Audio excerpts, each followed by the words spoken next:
Olá, turma, bem-vindos à nossa terceira aula. Hoje nós vamos iniciar o estudo sobre as pessoas na área da administração. As primeiras abordagens que focaram as pessoas. O nosso estudo de hoje é a abordagem humanística da administração ou escola humanística da administração, ou teoria humanística da administração. A abordagem humanística da administração, ela é formada pela teoria das relações humanas e pelas decorrências da teoria das relações humanas. Como nós vimos nas aulas anteriores, os primeiros estudos da administração eles aconteceram no início do século XX, né, estudos científicos da administração, no início do século XX, com Taylor nos Estados Unidos e Fayol na Europa. Eram dois engenheiros e todos buscaram resolver os problemas que se tinham na época, focando algumas situações nas organizações.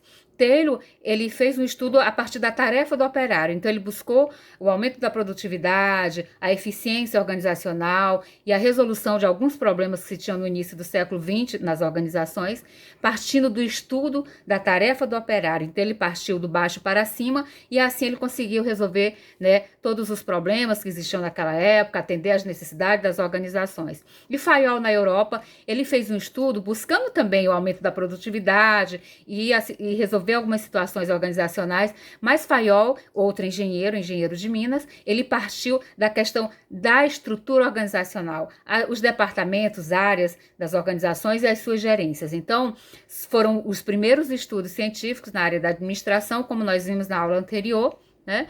E a abordagem humanística ela já vai ter um outro foco. O foco da abordagem humanística são as pessoas. Né? Então, nós estamos vendo o quê? Que as abordagens, as teorias, as escolas da administração, elas vão, a partir do momento que elas vão focando algum aspecto da organização, quando elas se juntam, elas vão se complementando. A abordagem humanística da administração, ela se deu a partir da década de 30, né, e ela surgiu por várias necessidades, também por oposição à abordagem clássica, que, segundo os críticos, tratou o homem de uma forma fria, foi chamada teoria da máquina, houveram algumas críticas falando que tentaram tirar do ser humano o máximo proveito, né, mesmo que tenham tido os prêmios por produção, como nós vimos, e outras situações que beneficiaram o homem no ambiente de trabalho, mas tiveram críticas e foi chamada teoria da máquina. Também surgiu das críticas à abordagem clássica, né? A abordagem humanística surgiu dessas críticas, mas surgiu principalmente graças à psicologia e à sociologia e principalmente no caso da teoria das relações humanas e as suas decorrências, da experiência, o experimento de Hawthorne, a experiência de Hawthorne, que é muito conhecida, né, e é muito interessante, foi a partir dessa experiência de Hawthorne, um estudo, né, que a partir do seu fim surgiram várias situações novas na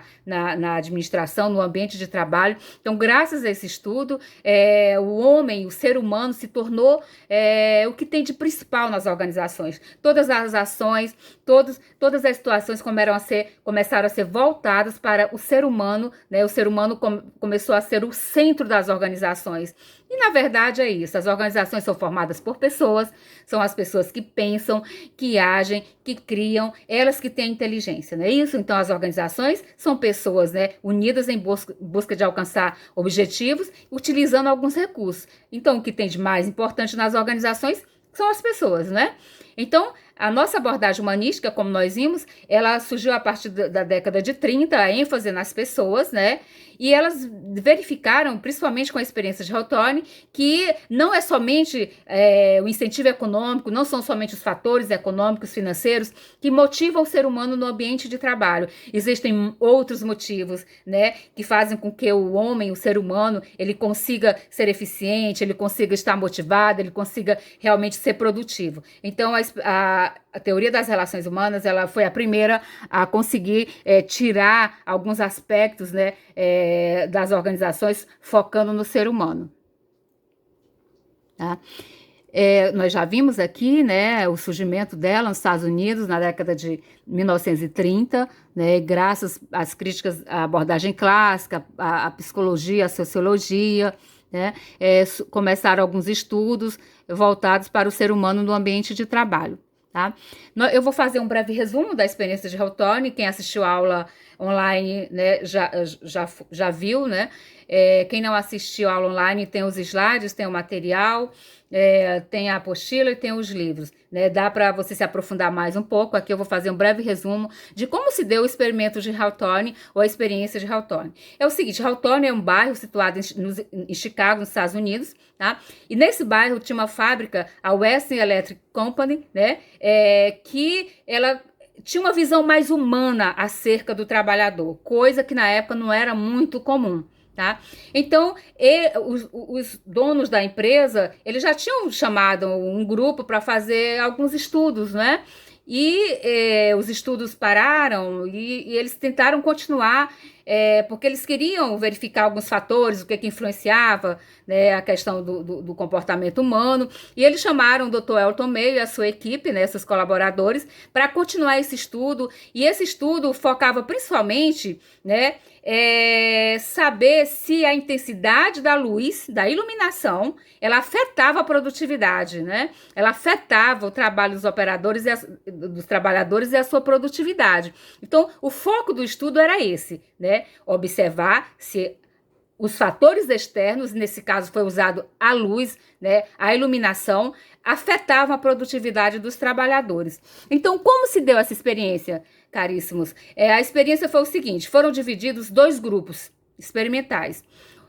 Um grupo era formado por operários, todas as pessoas, né, eram operárias dessa fábrica e tinha um supervisor, né? Então foram 2 grupos de operárias, tá? Um grupo trabalhava sobre as condições normais da época, década de 30, né, início do século 20.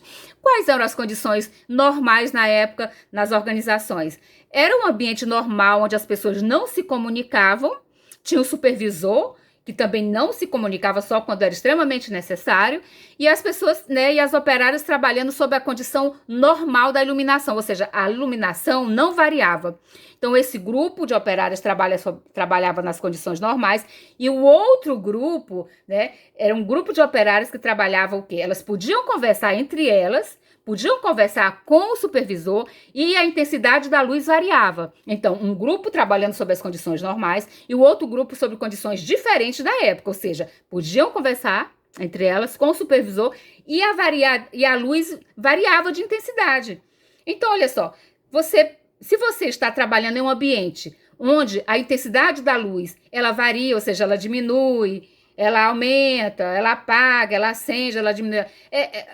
Na nossa visão, isso aí vai interferir na nossa produtividade, porque vai tirar a nossa atenção, vai trazer um pouco de fadiga, de estresse, porque afeta, né, a intensidade da luz no nosso trabalho, no ambiente de trabalho. Com certeza, isso vai afetar.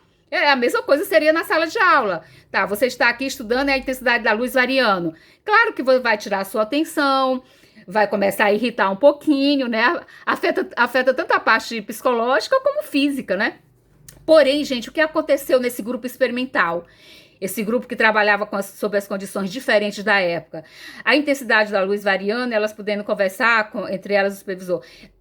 A produtividade, ela cresceu assustadoramente, como dizem os teóricos, né?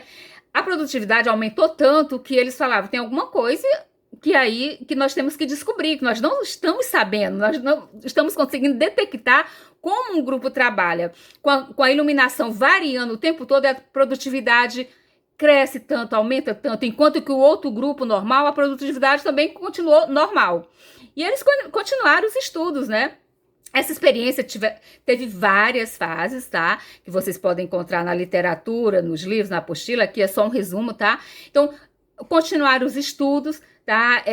Eles também introduziram intervalos, um de 15 minutos de manhã, um de 15 minutos à tarde, perceberam que a produtividade continuou aumentando, introduziram 2 intervalos de manhã, 2 à tarde, perceberam que a produtividade deu uma queda, então eles mantiveram somente o intervalo, porque perceberam que, né, se você o tempo todo atrapalha ou para de trabalhar, mesmo que seja para você ir lanchar alguma coisa, volta e depois sai de novo, isso não é bom, né? Então, ficou somente o intervalo. Eles foram introduzindo alguns experimentos para ver o que melhorava, né? Então, eles continuaram a pesquisa e na terceira fase, o que eles fizeram? Eles resolveram fazer um programa de entrevista, onde eles entrevistaram todos os operários dessa fábrica, que essa fábrica ela produzia equipamentos telefônicos, a West Electric, né? Eles resolveram fazer uma entrevista onde todos falavam o que queriam, né? Ou seja, e eles perceberam que o ambiente na fábrica começou a ficar melhor, um ambiente mais amistoso, né? Os sentimentos afloraram, vamos dizer assim, as relações humanas, né, ficaram melhores, né? Ou seja, eles perceberam que o ambiente melhorou, a produtividade melhorou, né? Então, a solidariedade também foi percebida pelos estudiosos, né? As pessoas, elas também, elas ajudavam umas às outras, muitas ajudavam porque queriam mudar, sair um pouco daquela rotina, então eles perceberam, né, que as pessoas também não gostam muito de ficar só naquela tarefa rotineira, algumas pessoas. Então, eles perceberam vários fatores na experiência de Hawthorne. Muito interessante essa experiência, tá bom? A gente está fazendo apenas um breve resumo para vocês entenderem como surgiu, né, o fator humano, o foco no fator humano dentro das organizações. A experiência de Hawthorne, ela teve várias conclusões, como nós vamos ver. Os estudiosos perceberam que, na realidade, o nível de produção, né, é muito da integração social, que as pessoas, quando elas têm as relações, elas são boas, né, existe a solidariedade, a cooperação, uma boa integração, a produtividade aumenta muito. Eles perceberam também que o comportamento do indivíduo se apoia muito no grupo que ele faz parte, nos grupos informais, que foi outra descoberta dessa experiência de Hawthorne. Então, eles perceberam que o meu comportamento, o seu comportamento, do colega, é muito apoiado pelo grupo. Muitas vezes é o grupo que decide como agir, né? E nós, às vezes, né, se nós saímos um pouco das regras do grupo, nós somos penalizados, muitas vezes nós até saímos daquele grupo. Isso eu estou falando do grupo informal, né? Os grupos de amizade que surgem, seja no trabalho, seja na sala de aula, né? Então, eles perceberam isso, que muito do nosso comportamento vem desse apoio do grupo e de algumas normas que o grupo cria, né? Os grupos informais criam. Eles também perceberam, né, eles detectaram que as empresas, elas são compostas, sim, por grupos sociais, formais, mas também tem os grupos informais, porque quando as operárias, elas puderam conversar entre elas e com o supervisor, surgiram grupos informais, né? Pessoas que, por afinidades, por gostar de um mesmo tipo de coisa, começam a conviver mais, a conversar mais, criam laços de amizades. E é assim que acontece no nosso ambiente de trabalho, até na sala de aula, como eu falei, né? Então, eles perceberam que dentro do grupo formal, o grupo normal da organização, né, vão surgindo grupos informais que surgem devido a situações que envolvem amizades, interesses em comum entre as pessoas. Então, surgem vários grupos informais. Também a compreensão das relações humanas permite uma atmosfera sadia aos funcionários, aos colaboradores, né? A questão da boa relação entre as pessoas, das relações interpessoais saudáveis, né? Uma comunicação saudável, respeito, ética, solidariedade, cooperação, traz uma atmosfera sadia, um clima bom, um clima saudável. Também eles detectaram que só a especialização não é sinônimo de eficiência. Claro que a especialização significa a melhoria da eficiência e da eficácia organizacional. Mas quando os operários, eles também trocam de função para evitar a monotonia, como eu falei, né? Eles também melhoram, eles muitas vezes trazem mais eficiência, fazem as coisas com mais rapidez, com mais criatividade. Então, aqui mostra o quê? Que o trabalho repetitivo e rotineiro, muitas vezes, ele não é bom para a produtividade, para a motivação. Outra descoberta da experiência foi que os elementos emocionais merecem sim atenção, coisa que na abordagem clássica não foi dada atenção. Até porque, gente, a abordagem clássica ela foi criada por 2 engenheiros, tá? Tiveram críticas com relação à abordagem clássica? Tiveram. Porém, eram 2 engenheiros. E a abordagem humanística não, foram estudos, né, que tiveram o quê? Psicólogos, sociólogos, né? Então, são pessoas que realmente, né, trabalham, o conhecimento é voltado para o ser humano, para as pessoas. Mesmo com as críticas com relação à abordagem clássica, mesmo assim, hoje, os estudiosos falam que a abordagem clássica, Taylor e Fayol, foram os primeiros, sim, a humanizar o ambiente de trabalho, porque eles melhoraram muito a questão do trabalho, do ambiente de trabalho e tudo mais, como nós vimos, né, na aula anterior, tá bom? Então, gente, a experiência de Hawthorne, ela trouxe uma nova abordagem, uma nova fala, novos assuntos, né? As pessoas começaram a falar uma nova língua nas organizações, o foco que antes era somente na tarefa e na estrutura, foi desviado para as pessoas, tá? E surgiu aí o homem social. O homem social é um conceito totalmente diferente do homem econômicos, né? Vocês lembram, né? O homem econômicos da abordagem clássica, aquela imagem negativa, aquele conceito negativo sobre o ser humano, né? O homem econômico, né? Significava o que o homem econômico? Que o ser humano, as pessoas, elas só trabalham pelo dinheiro. Elas só são motivadas a trabalhar pelo dinheiro. Elas não gostam de trabalhar, elas são preguiçosas, elas são indolentes, elas precisam ser dirigidas, elas precisam ser motivadas. Então, era esse o conceito, é esse o conceito do homem econômico. Já o conceito do homem social que surgiu na abordagem humanística é diferente. Na visão do homem social, que nós somos, o homem é um ser social, né? O homem social, ele não é motivado somente pelas questões financeiras, claro que isso motiva, mas o homem, ele é motivado, né? Também pela questão de fazer parte de um grupo, ser reconhecido, de pertencer, da aprovação social, da participação nas atividades, nas relações interpessoais, a questão da comunicação, de se comunicar, né? Fazer parte de um grupo onde o ser humano está, ele quer fazer parte, né? Ele quer pertencer a um grupo, ser visto, ser reconhecido, né? Então, o homem é um ser social, o homem não tem como viver isolado, né? O trabalho ser uma coisa isolada, individual, como era até a década de 30, né? E a abordagem humanística mudou um pouco isso dentro das organizações, né? Então, o conceito de homem econômicos, ele foi trocado pelo homem social. Nós somos motivados por vários fatores no ambiente de trabalho, a abordagem comportamental que nós vamos ver na próxima aula, também continua a estudar sobre essa questão da motivação, do que motiva o ser humano no ambiente de trabalho, e são vários os fatores que nos motivam no ambiente de trabalho. A teoria das relações humanas mostrou isso. Então, gente, quais foram as decorrências da experiência de Hawthorne, da teoria das relações humanas? Que surgiu uma nova linguagem, novas situações começaram a ser percebidas e usadas dentro das organizações. Uma nova linguagem como motivação, liderança, comunicação, organização informal, que são os grupos informais, dinâmica de grupo e outras linguagens relativas à questão humana no ambiente de trabalho, tá bom? Então, a teoria das relações humanas também foi um divisor para as organizações, assim como a abordagem clássica também foi. A partir da abordagem humanística, da teoria das relações humanas, as organizações começaram a criar o setor de pessoal, o setor de recursos humanos, né? Recursos humanos é até um nome que hoje se evita falar, mas tem, né? Tem o setor de recursos humanos, que hoje é bem maior, que é a gestão de pessoas, onde recursos humanos é apenas uma parte da gestão de pessoas, né? Que é aquela parte burocrática.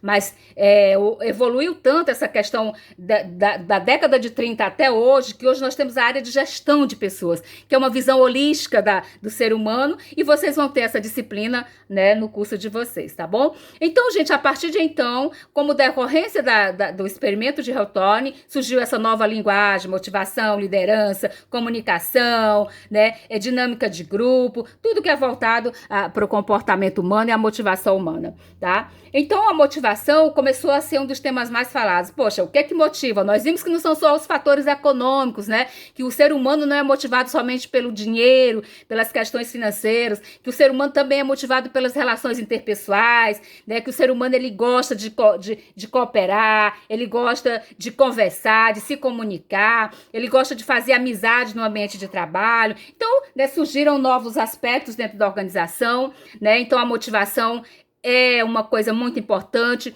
tanto que é o que nos move, né? O nosso comportamento vem das nossas necessidades. As nossas necessidades, né, são motivos, né, que nos levam a ter determinado comportamento. Se eu sinto fome, é uma necessidade, né? E eu vou estar motivada a suprir minha fome. Então, o meu comportamento vai ser em busca de saciar minha fome. Então, motivação é um motivo que me leva a uma ação, né? É um ato ou efeito de motivar, de despertar o interesse por alguma coisa, né? E a nossa motivação, ela vem de várias coisas. E tem um estudo muito interessante que é a pirâmide das necessidades humanas de Abraham Maslow, onde ele colocou as nossas necessidades numa hierarquia, né, de prioridades dentro de uma pirâmide, que são em 5 níveis essa pirâmide, e nós vamos ver agora, mas nós também vamos ver essa pirâmide de uma forma mais profunda na abordagem comportamental, tá? Então aqui é o ciclo motivacional, né? O que acontece com relação ao ciclo motivacional? Você está em equilíbrio, tranquilo, sentado, assistindo TV muitas vezes, de repente você tem um estímulo ou um incentivo, surgiu uma situação. Essa situação pode ser alguma coisa que você viu ou sentiu, te levou a uma necessidade, você precisa suprir essa necessidade. Pode ser fome, pode ser comprar alguma coisa que surgiu uma propaganda na televisão, e você estava tranquilo, mas teve esse estímulo, e aí surgiu essa necessidade, todo o seu corpo, ele começou a o quê? A ficar atento a essa necessidade e a te mover. Você ficou, né, nesse estado de tensão, porque você sentiu necessidade, você precisa suprir essa necessidade. Então você vai se comportar, você vai agir para suprir essa necessidade que você está sentindo. Se você consegue suprir a necessidade, você fica satisfeito e volta para o seu estado de equilíbrio normal. Muitas vezes, porém, você não consegue suprir essa necessidade, esse ciclo motivacional, ele é quebrado e você fica frustrado. De repente, você queria adquirir um determinado objeto, chegou na loja, já não tinha mais, você ficou frustrado, né? Porque você sentiu essa necessidade, se movimentou, se motivou para isso. Mas muitas vezes pode aparecer um outro parecido, com um preço melhor, e você consegue suprir ou substituir e volta para o seu equilíbrio. Então, nós lidamos durante a nossa vida, quase o tempo todo, com algumas frustrações. Muitas vezes você quer o carro de gerente, se preparou para isso, né? Trabalhou em cima disso, né? E você não conseguiu, você se frustrou, mas você tem que superar isso, né? Então, a questão mesmo do equilíbrio, né, que nós temos que ter né, com relação a vários fatores, né, que movem a nossa vida, tá? Então, o ciclo motivacional é esse, tá? E aí nós estamos sempre passando por esse ciclo em vários sentidos, né, devido a várias necessidades. É normal isso aí na nossa vida, tá? Ok? Então, eu falei para vocês que teve um estudioso, Abraham Maslow, que ele resolveu fazer um estudo para entender, né, o comportamento do ser humano, o que molda, o que motiva as pessoas. E Maslow, ele descobriu que a nossa motivação, a nossa ação, nosso comportamento também vem das necessidades que nós temos. E ele colocou essas necessidades em uma pirâmide que é chamada Pirâmide das Necessidades Humanas, segundo Abraham Maslow. E ele disse que nós temos 5 níveis nessa pirâmide, né? No mais baixo nível das nossas necessidades estão as necessidades fisiológicas. No primeiro momento, todo ser humano vai estar motivado, tendo um comportamento para suprir essas necessidades. Por quê? Porque são as necessidades que nos mantêm vivos. Se nós não suprirmos essas necessidades, pelo menos de forma adequada, nós não temos como nos motivar para mais nada, porque é a nossa vida que está em jogo. Se eu sinto fome, eu tenho o que comer, porque a comida, né, me mantém vivo. Então, se eu sinto cansaço, eu tenho que repousar. Então, tem a ver com o corpo humano. São necessidades fisiológicas, além da perpetuação da espécie, que entra a questão de sexo e outras situações. Então, são necessidades fisiológicas, são necessidades primárias, básicas.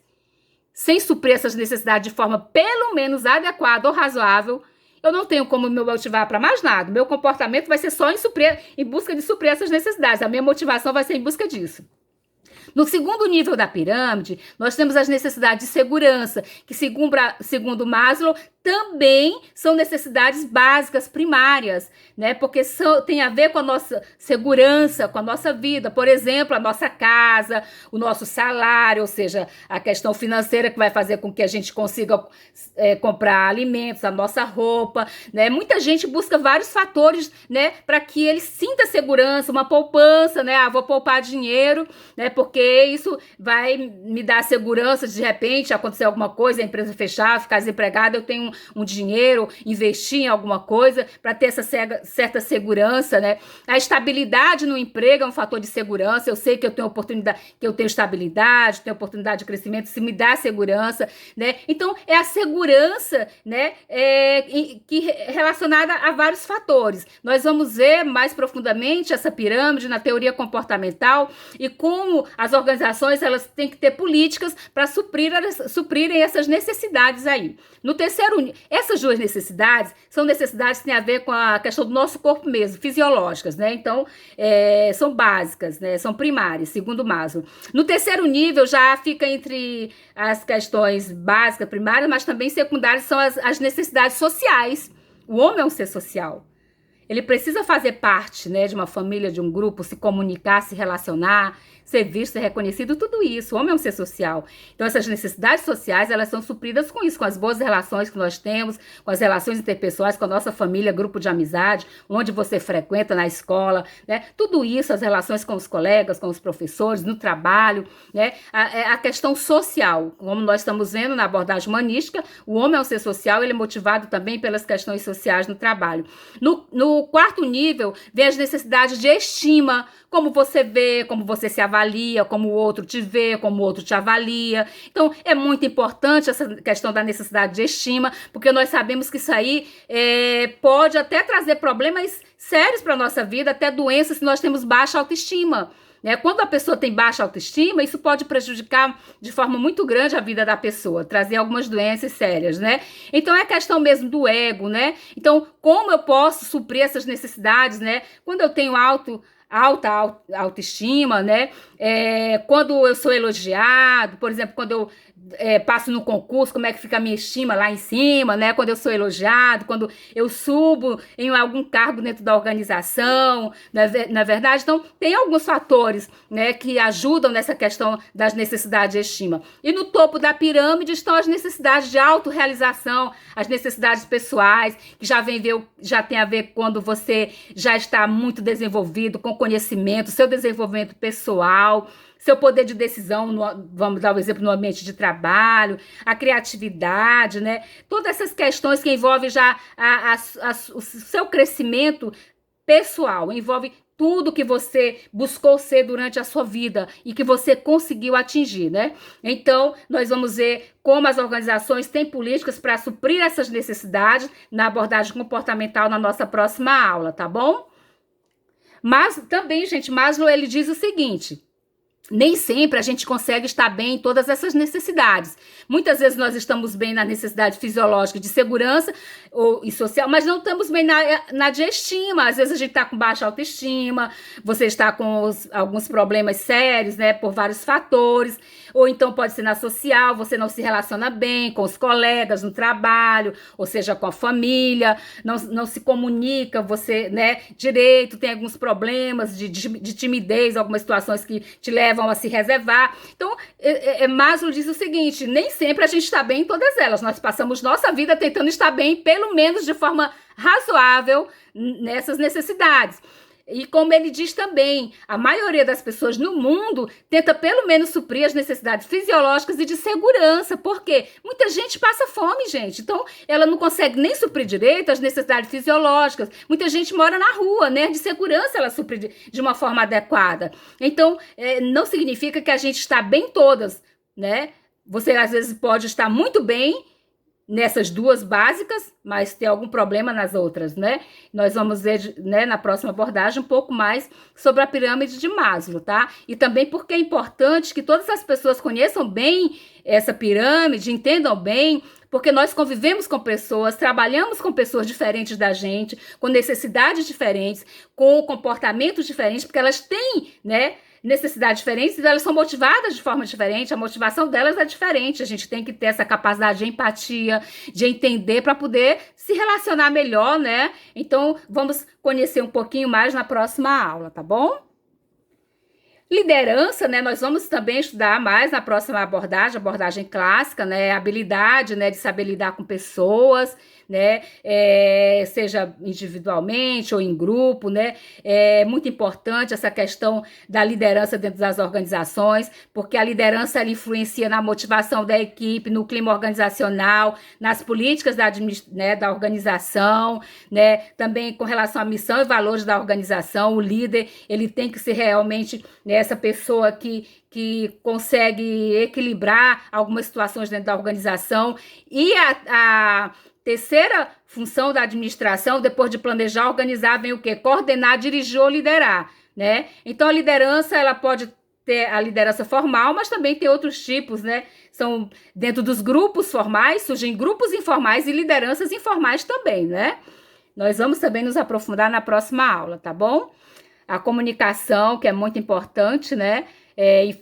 Fornecer informação, levar informação, pegar informação. É muito importante que a comunicação ela seja saudável, ela seja feita com ética, ela seja ágil, né? Que tenha um bom sistema de informação dentro da organização, porque isso também é uma questão de até motivação no ambiente de trabalho. Quando não tem uma boa comunicação, quando a comunicação ela é falha, quando ela não traz o que é necessário no tempo certo, isso pode prejudicar grandemente a organização, as pessoas, as equipes, né?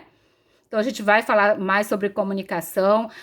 Nós vimos também que a experiência de Hawthorne, ela trouxe também a visão da organização informal, né, que dentro do grupo formal, da organização formal, que é a empresa, com seus cargos, tarefas, pessoas trabalhando, equipamentos, políticas organizacionais, etc., surgem os grupos informais, que é a organização informal, né, que é a necessidade dos indivíduos conviverem com outras pessoas, né, os laços de amizades que vão se criando, né, através da identificação de alguns interesses em comum entre as pessoas, tá?